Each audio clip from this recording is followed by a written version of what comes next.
Hi there, today I'm going to show you how to attach our Roma table base to our Isotop or Wermondin tabletop. Now, you should have in your Roma base 8 small screw holes that we're going to use. Please discard the larger holes because the larger holes are for attaching a different top.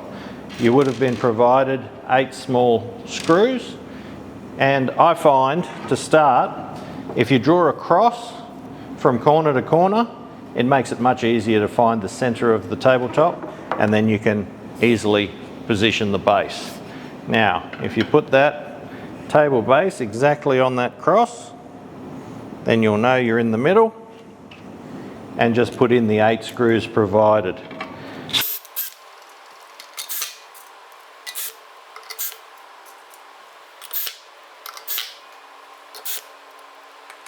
Now, as you can see, there's no reason to pre-drill the holes, just use the self-tapping screws.